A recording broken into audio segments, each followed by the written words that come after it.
Hello, myself Dr. Manju Thepra, consultant oral and maxillofacial surgeon at Dr. Sachin Mittal's Advanced Dentistry Clinic. तो friends, आज का हमारा topic है diabetes and your smile. मतलब किस प्रकार डायबिटीज़, शुगर हमारे मुंह को, स्वास्थ्य को और किस प्रकार इनडायरेक्टली हमारी हंसी, हमारी स्माइल को अफेक्ट करती है। क्या आप जानते हैं कि अमेरिका में रिसर्च के अकॉर्डिंग उनकी टोटल जनसंख्या का 10% जनसंख्या डायबिटीज से अफेक्टेड है, जिसमें से जिसके अलावा 2 मिलियन केसेस हर साल नए भी उभरते हैं। तो डायबिटीज आज के सिनेरियो में बहुत ही कॉमन टाइप की बीमारी बन चुकी है।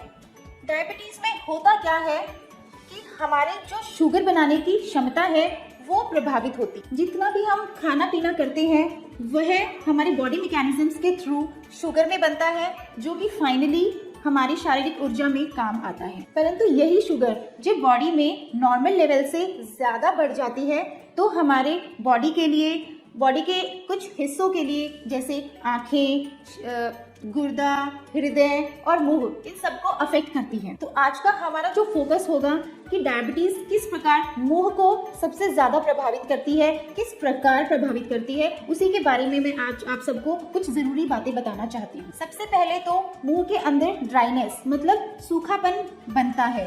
इसका एक कारण है कि लार का कम बनना, जिसकी वजह से बैक्टीरिया, कीटाणुओं की एक्टिविटी ज्यादा होती है और हमारे मुंह में कैविटीज ज्यादा बनती हैं, जिनको हम नॉर्मल लैंग्वेज में कीड़ा लगना भी बोलते हैं। दूसरी कुछ प्रॉब्लम्स में गम्स में, मसूड़ों में सूजन का आना, ब्रश करने पर ब्लीडिंग होना, खून का निकलना, या कभी कभार हमारे खाने पीने का टेस्ट चेंज हो जाना, मतलब हमें नॉर्मल स्वाद ना आना, उसमें कुछ ना कुछ बदलाव आ जाना। कभी कभार क्या है कि हमारे मुंह में मान लीजिए कोई छाला बन गया, कोई घाव बन गया, तो वो नॉर्मल मरीज के कंपैरिजन में ज्यादा समय लेगा घाव भरने में। मतलब डायबिटीज के जो पेशेंट्स हैं उनमें इम्यूनिटी इतनी कम हो जाती है, रोग से लड़ने की शक्ति इतनी कम हो जाती है कि उनको घाव भरने में समय हमें ज्यादा चाहिए होता है। तो शुगर के पेशेंट्स में हमारे मसूड़ों की, हमारे दांतों की प्रॉब्लम्स ज्यादा क्यों होती हैं? सामान्य तौर पर हर मनुष्य के मुंह में इतने कीटाणु,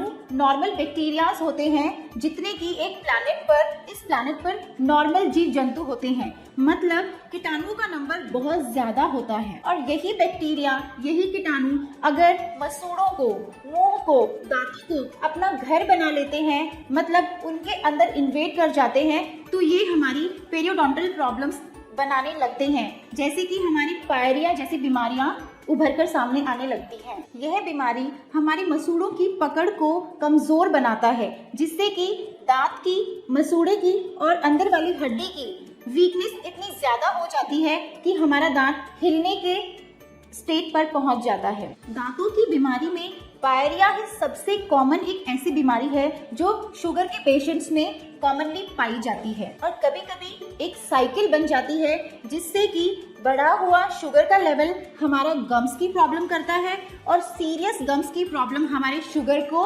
इतना ज्यादा बढ़ा देती है, जिससे कि बीमारी का कंट्रोल होना मुश्किल हो जाता है। यही एक कारण है जिसकी वजह से मरीज इतना ससेप्टिबल हो जाता है कि छोटे छोटे इन्फेक्शंस भी उसको बड़ी आसानी से होने लगते हैं। तो इन सिचुएशंस में आपके डेंटिस्ट, आपके दंत चिकित्सक आपकी किस प्रकार मदद कर सकते हैं, जिससे कि आपके मुंह का स्वास्थ्य बना रहे, आपकी बीमारी कंट्रोल में रहे। तो रेगुलर अपने दंत चिकित्सक को हमें रेगुलर डेंटल विजिट्स करनी है, रेगुलरली अपने दांतों का चेकअप कराना है कि हमारी कोई बीमारी बढ़ तो नहीं रही है, हमारे दांत, हमारे मसूड़े सब स्वस्थ सिचुएशन में तो हैं। रिसर्च स्टडीज ने यह भी शो किया है कि हमारे गम्स का ट्रीटमेंट अगर सही चल रहा है तो हमारी बीमारी को कंट्रोल करना आसान हो जाता है। आपके डॉक्टर डीप क्लीनिंग भी करते हैं, मसूड़ों की अंदर तक सफाई भी करते हैं, जो कि एक प्रूवन फैक्ट है कि हमारी डिजीज उस वे में हम कंट्रोल करवा सकते हैं। कुछ स्वास्थ्य संबंधित बातें,